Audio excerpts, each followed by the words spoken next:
Hola de nuevo al programa 14 de Librísimo. Como siempre ya sabes que puedes suscribirte al canal tanto en YouTube como en iVoox y puedes darle a un me gusta o dejar tus reflexiones en la caja de comentarios. Esta vez nos acompaña el autor nigeriano Tobi Ogundiran, conocido por la duología Guardiana de los Dioses, compuesta por los títulos Después de la CAÍDA y La Fuente de la Creación, que están publicados en España por la editorial Duermevela. Él viene a hablarnos precisamente de La Fuente de la Creación, con portada de Marina Vidal y traducción de Rebeca Cardeñoso. Tobi también es conocido por su aclamada antología de cuentos Jackal Jackal y ha recibido los premios Ignyte y British Fantasy, siendo finalista en los Locus World Fantasy British Science Fiction Association, Shirley Jackson y Nommo. Sus relatos han aparecido en antologías como Africa Rising, The Book of Witches y Lore and Disorder, además de varias recopilaciones educativas y de lo mejor del año. Además, varios de sus cuentos han sido locutados por el reconocido podcast de LeVar Burton. ¿Te vienes a esta charla con Tobi? ¡Vamos allá!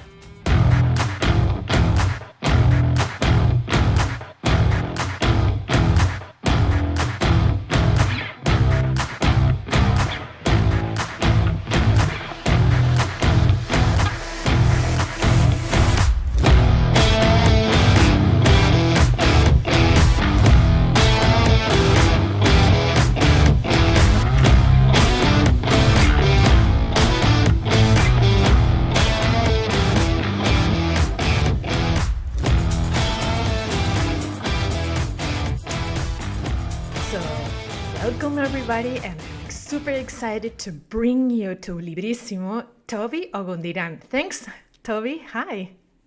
Hi, Christina. Thanks for having me. I'm super excited to be here.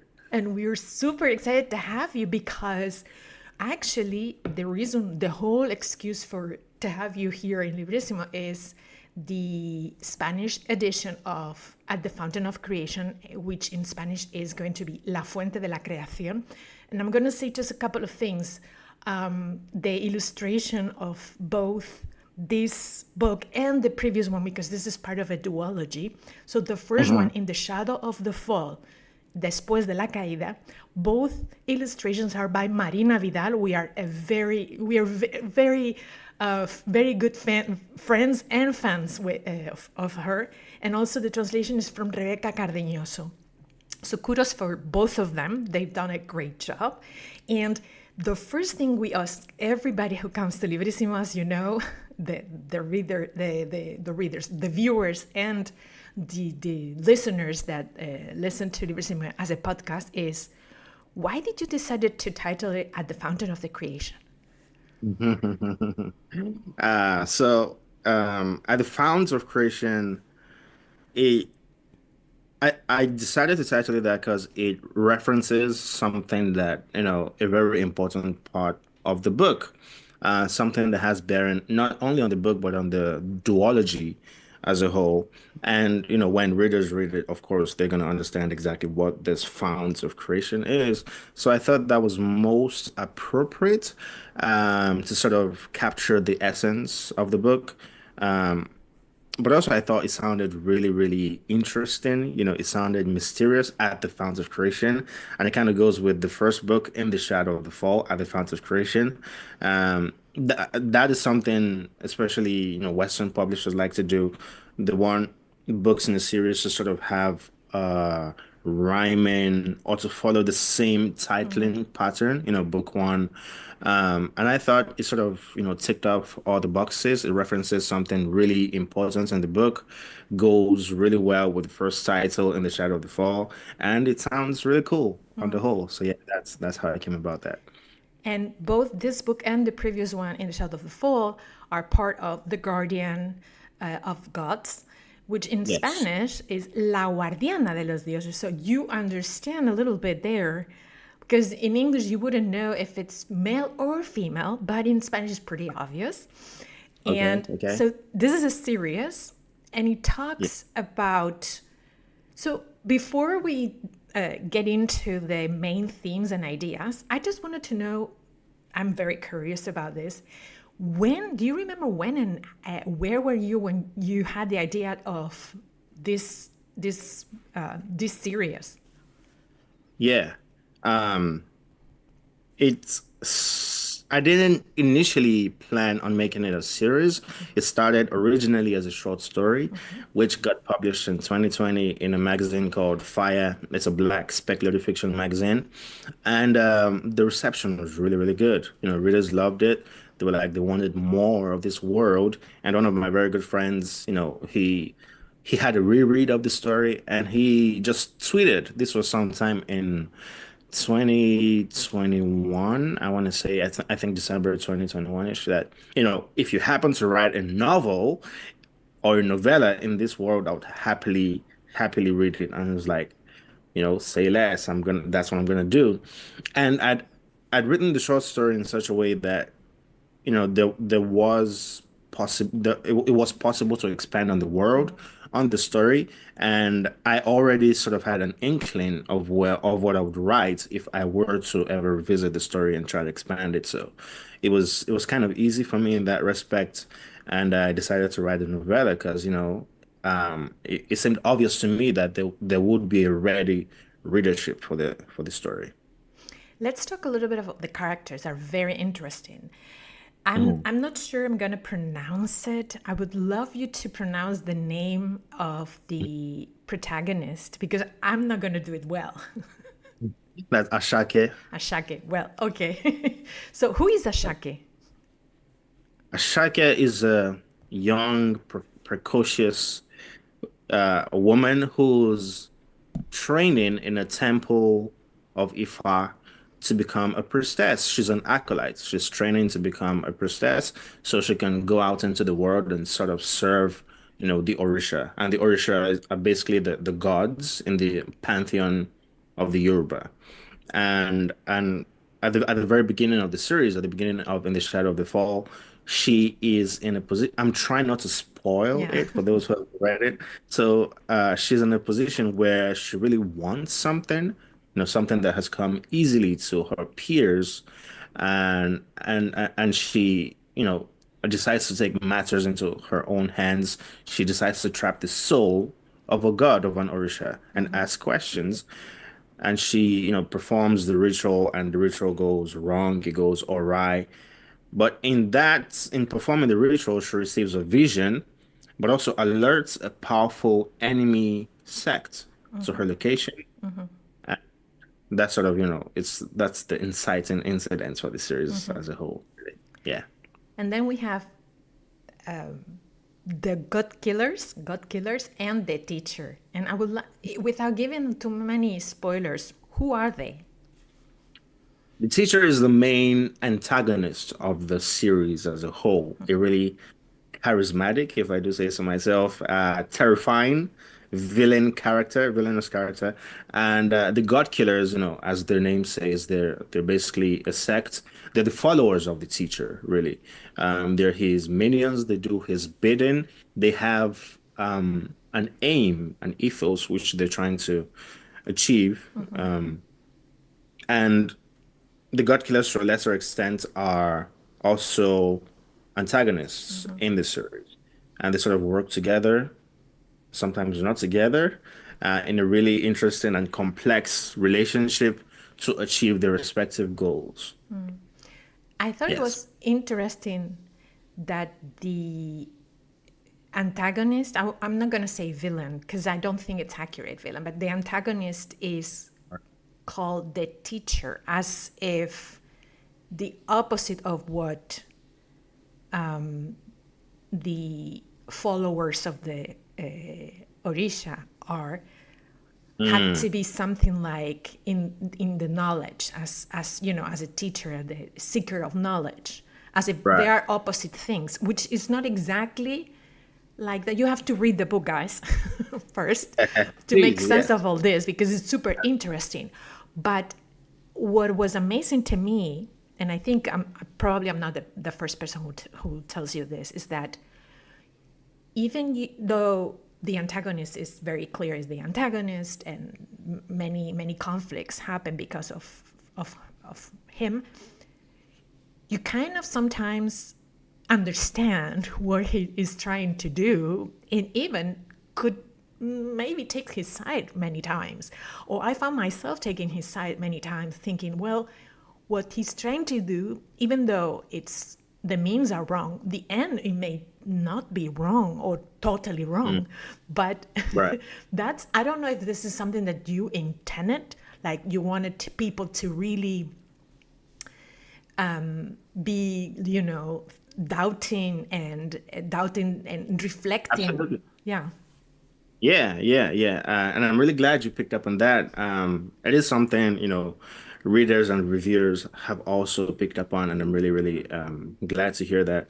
I wanted to write a story and present this really complex philosophical questions. Life is rarely black and white.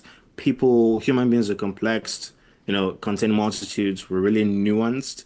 A good person could do something evil, and an evil person could do something good. And, we're not just defined by our acts, but by a whole, cocktail of circumstances, of situations, and, whatever time you find yourself in at a particular point in time.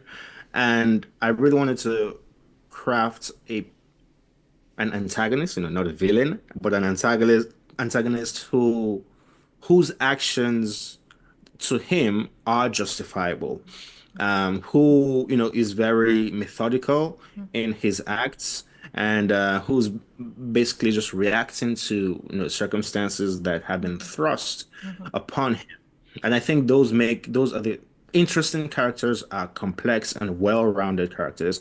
And in the case of the antagonist, as I've said, I wanted to create something that all his actions and his worldview really make sense to him. On To him, he's on this really righteous and justifiable quest or mission, if you will. Yeah. And even the protagonist sometimes asks herself, to the extent of her faith on the gods that were not on, they were taught to. She was taught this. She learned this through her life, but also, and I don't want to do spoilers, but she lives many intense situations that make her, by definition, believe believe in that, Yes. in those deities, I would say. And one of the things I wanted to tackle is the Yoruba mythology, because it's something that it's very little and very, I think, badly known in the Western world. And here I think that you present it as you mentioned before, with the good and the bad and the middle ground.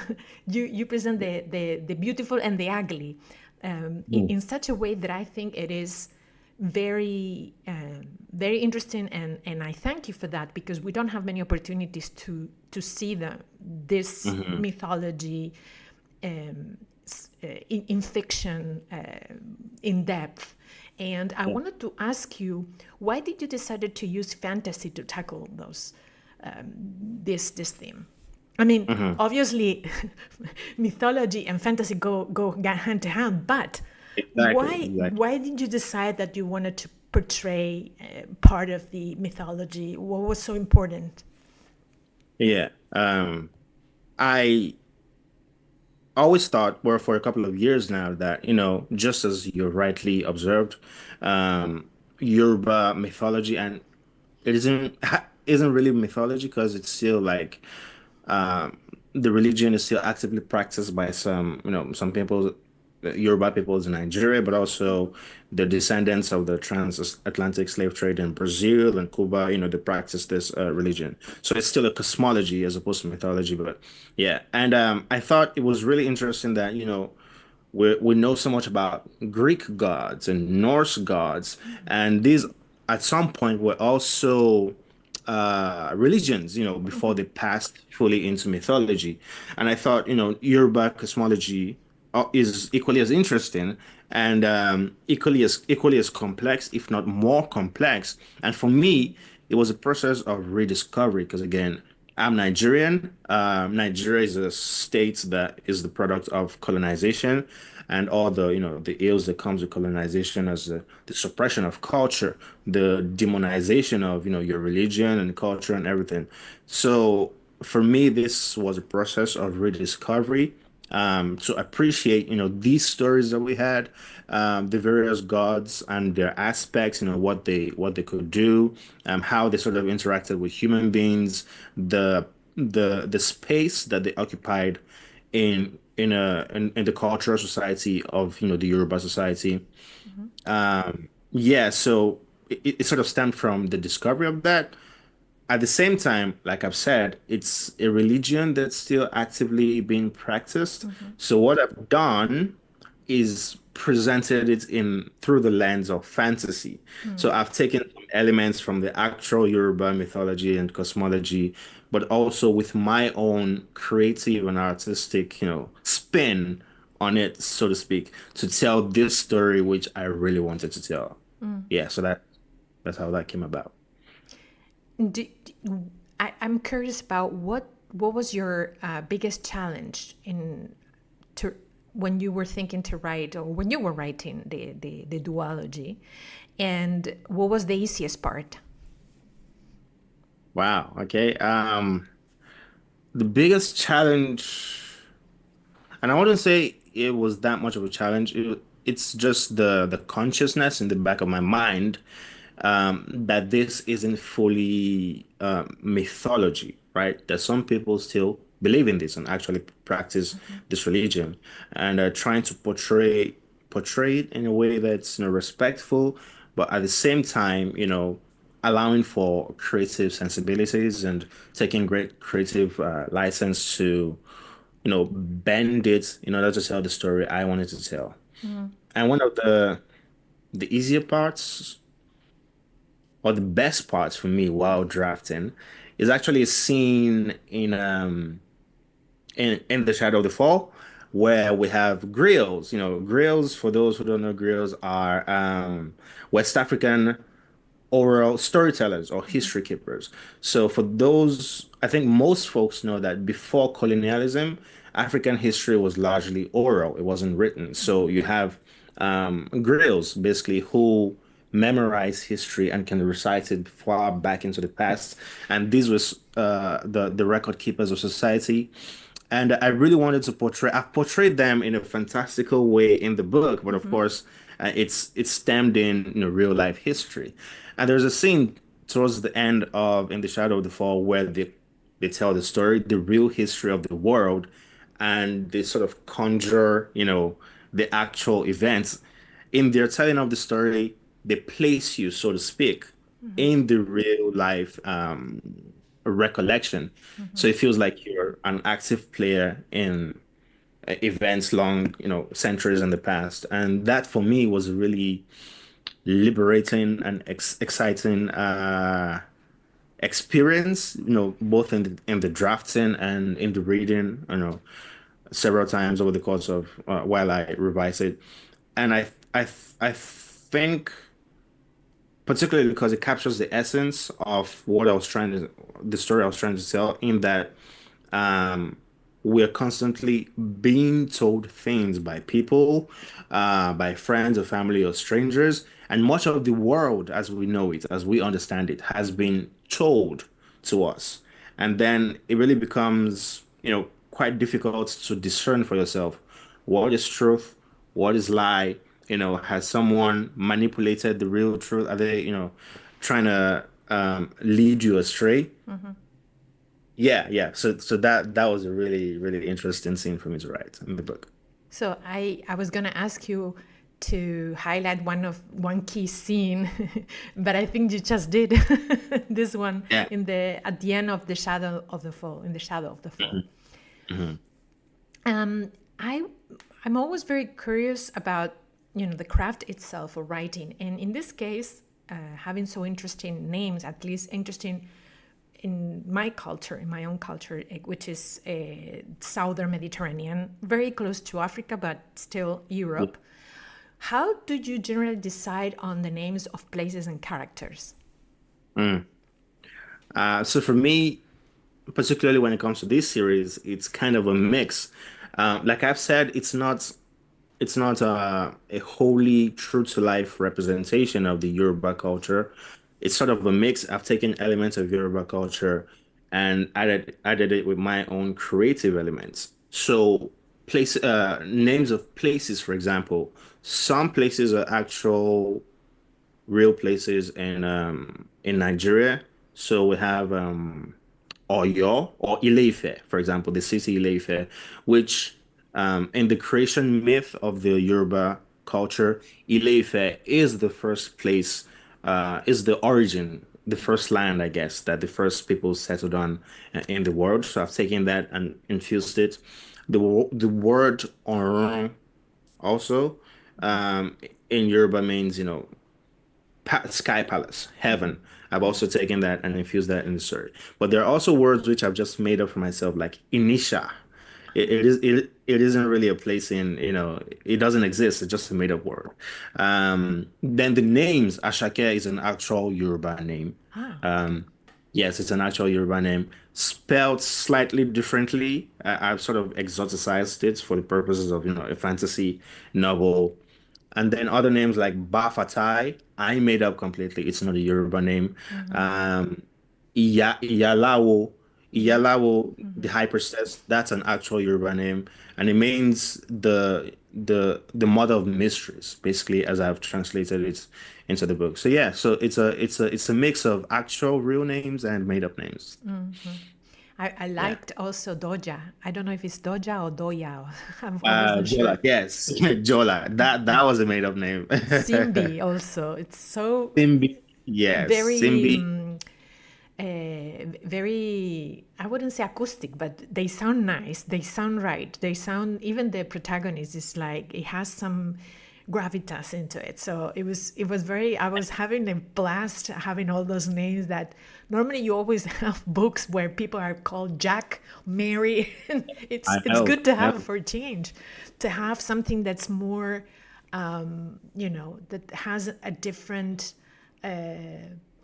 coordinates in your mental map. I appreciate that. Thank you. I also wanted to know about the end of the duology. Okay. Did you know exactly how it was going to end, or it was something that you worked on while you were writing the story? I did not know actually how it was going to end. When I set out to write in the Shadow of the Fall, which is the first book in the Mm-hmm. duology, I sort of knew how that was going to end, but I had no idea what was going to happen in book two or how it was going to end. So it was a really interesting process of discovery for me, which for me is the best kind and the most exciting type of writing. There are some writers who map out everything from beginning to end. They have an outline, before they start to draft and write the actual story. But for me, that sort of saps out the joy. I want to discover the story. I want it to surprise me as I write it. And if something surprises me, then it definitely would surprise the reader, Mm-hmm. in my estimation. So the ending for the duology, I actually had no idea until I guess I started to write the story, and it surprised me, and it was a really pleasant surprise, and I'm happy with how it turned out. And it's so interesting what you're saying, because there's a parallelism with the path of the protagonist, which is also discovering who she is and what's her role in the world, what's the Yeah. meaning of what she's doing. So in a way, your own path writing this story is also one of discovery. And I didn't know until you just mentioned this. There is so much there from you. I mean, of course, there is a lot from you, but also the whole experience. Yeah, it's a very interesting parallel now that you mention it. But yeah, that's what it is. It's a big question I deal with, in the duology about, manifest destiny and how do you arrive at, the final destination. If each person's destiny is set in stone, has been mapped out for them, or if we truly have free will and each of our decisions and our actions and the subsequent consequences all have bearing on, our final destination. So yeah. Do you also talk about faith itself? We spoke earlier about it a bit, and the instrumentalization of faith in a way. And I wanted to know, what's your stance on that? What do you think about in the context of the story, of course. Yeah. Yeah. It's a question that I've thought about for a long time, a really, really interesting question in that faith, you know, according to the Bible, say faith is the substance of things hoped for, the evidence of things not seen. Mm-hmm. So you're basically being asked to believe in something you haven't seen, something you possibly can't prove. That is faith, and that has its virtues, but it can also be manipulated by some, Mm-hmm. nefarious people who have, really nefarious purposes. And I really wanted to explore what it would mean Mm-hmm. uh, to have faith, but have it manipulated by people who ostensibly should guide you, and help you in your journey, in the discovery of your faith. It's something I don't really have the answer for, but I thought it would be interesting to explore in the books. We have, particularly in The Shadow of the Fall, Ashake undergoes several series of discovery of the truth. Mm-hmm. She's placed her faith in something, and this is something she's believed in all her life. And then the truth starts to unravel and unravel, and it feels like the rug has been pulled out from underneath her feet. And I really wanted to, explore what it would mean Mm-hmm. to believe so wholeheartedly in something which is ultimately false. Mm-hmm.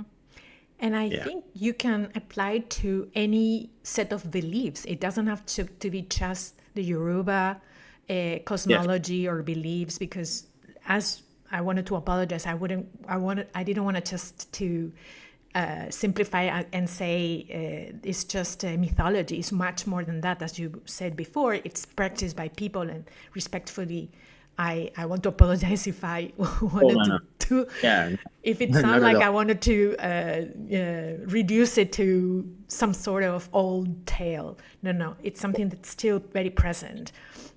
But as, something that you said, because you also talk about right now about the Bible, this could be this story could be make you reflect about any set of beliefs. Hmm. Absolutely. And that was my aim, and even atheists and agnostics Hmm? to some extent practice faith. Hmm. So it can be applied to, whatever beliefs you Hmm. hold. I really wanted to have people take a pause Hmm. and to think about, what it means to have faith, and the people, I guess, in whom we place our faith and our trust, Hmm. and how that could be manipulated, if they're really nefarious characters, twisted for their insidious purposes, Hmm. or, you know, the other way, I Hmm. guess. And uh, this is something that also being a writer myself, I'm very curious, and I ask other fellow authors because I learn a lot from these exchanges that we're having here. And it's about the process itself.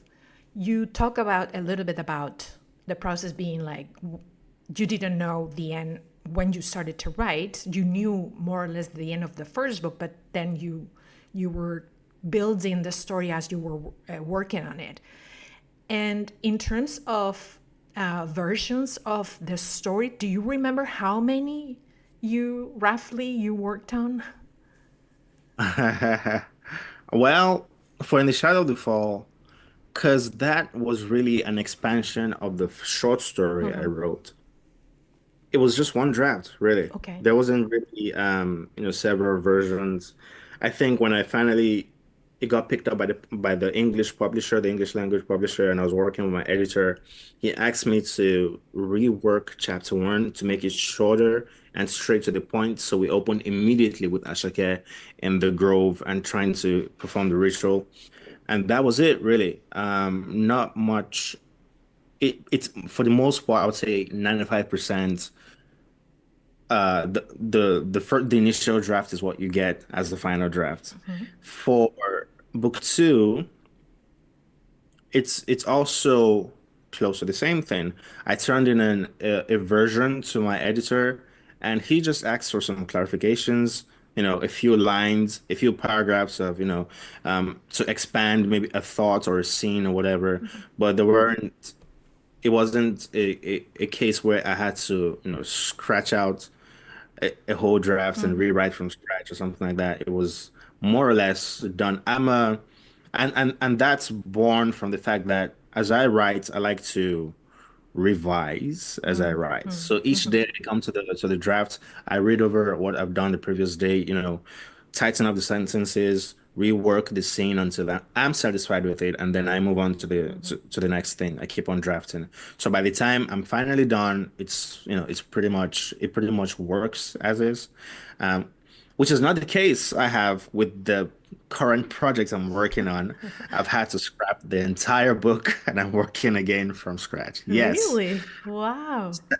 I know it's definitely new territory for me, but I think the book is going to be all the better for it. Before I forget, and because I want to go back to this one, this answer, I had to say that the initial scene for In the Shadow of the Fall, I thought it was great. I mean, to start with such a ceremonial Yes. activity, it's so powerful and interesting. I thought it was ingenious, and I know it's in media res. It's just in the middle. You kind of like Yeah. arrive in the middle of something, but it's very powerful. So I really loved the way that you start up the book, and so thanks for that. And before we talk about your current work a little bit, Mhm. I wanted to know how did you, the path to publication in Duermevela, which is your Spanish publisher, do you know how the book got picked up? What happened? So all thanks really to the translation rights department of my agency, well, my former agency now. But yeah, the translation rights, their job is to take books that have been sold, Mm-hmm. um, in English language and trying to sell in as much territories as possible. And in January of 2023, I want to say, my agent reached out to me that if I had a draft for book two because there's some interest from Spanish publishers and they want to see how the story ends. I was like, sure. I just completed the draft actually. Let's give it to them. So that's how that happened. I Mm-hmm. think about 5 or 6 weeks later, I got to learn that it was Duermevela. And yeah, I'm really excited what they've done with the book. Yes. The care, the translation is wonderful. I mean, I can't read Spanish, but I trust that it's a wonderful Yes. translation, and the cover art's Yes. really really wonderful, really Very wonderful. meticulous uh, publishers. And as I said before, Marina Vidal is a great illustrator. I've worked with Yes, her in other projects, and it's fantastic. So you really are very lucky that you you that had part, her that in this project, and I hope we will see more of your work in Duermevela or absolutely. in any other, probably in Duermevela. But so Mhm. I was gonna ask you to wrap up this talk about your current work, and I know you maybe not comfortable talking a lot about it, but if you could talk a little bit, maybe the theme or maybe the intention. You just mentioned that you had to start all over and reworked Yeah. what you were doing. So I don't know if that you can tell us something about your, because I know many people in Spain are very excited about your work, so that will give them something to look for. Well, I appreciate that. Hopefully you can get it sometime soon in the future. Yes. So the current project I'm working on is going to be a full-length novel, which will be my first novel actually. And it's basically I've been describing it as Peter Pan meets imperialism and colonialism, and it's going to be set in West Africa, but also 18th century Victorian England, sort of a mash, of Okay. both words. A pseudo alternate history kind of thing. It really follows two brothers, and two African brothers from an unnamed West African nation and how they're trying to find their way back to each other against a backdrop of a fantastical England. Yeah. Wow, this sounds amazing. So I cannot wait to see the final result, and I'm sure everybody who's watching or listening is feeling the same. So I have two more questions, very quick. The first one is, if you could pick someone to bring into Librissimo, has to be someone alive, preferably. Who would it be? Wow. So yeah, there's a really wonderful author. He's actually just completed the last entry in his trilogy. It's also a series of novellas. His name is Moses Ose Otomi. So the first book is The Lies of the Ajungo, and then there's The Truth of the Aleke and The Memory of the Ogisi or something. So it's called the Forever Deserts trilogy. Really, really wonderful. It's told in this fable-like, parable-like way, and it's just beautiful, true to African oral storytelling. Yeah, it's a really, really wonderful series, and he'll be great to interview here. There is then a new addition to the little library that we created in Librissimo, asking all the authors to tell us authors and books, and we Yeah. will release the list later on, and hopefully we will have some of them coming over. And for our last question, I will stay forever talking to you, but I know you're busy. I would love to know which was the last book that you read that you would recommend because it would blow you away.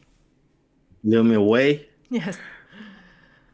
It's really tough these days for books to blow me away because when I'm reading as a writer, which it's really hard to turn off that brain because I'm trying to see, well, how did you do this? How did you accomplish this? Let's see. A book that blew me away recently. Mm, let me pull up. I have a little storograph That's good. thingy. I have to do that. I have to have a list myself to write the Let's titles that I come across that I really like because I forget. let's see what books I've been reading.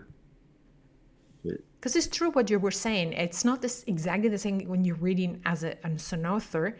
You can't Yeah. you can't help but to pick on things. Yeah. Exactly. Oh yeah, I got it. So this is an old book actually. It was published in 1992, but it's The Secret History by Donna Tartt. Ah, fantastic. So I'm gonna Uh, write it down in our yeah. little list. And Dark academia. I think that's the OG. Now we have lots of folks trying to write dark academia, but they're all aspiring to the greatness that is The Secret History. Yeah. okay. Okay, thank you, Toby. This was wonderful. We learned a lot about At the Fountain of Creation and also In the Shadow of the Fall. And I want to ask everyone out there to read those books because they are amazing. As you know, they're coming in Spanish with Duermevela. And thank you, Toby. I hope we will have you again with another of your projects in Librissimo. Thank you very much. This was fun, and I hope to be here sometime in the future.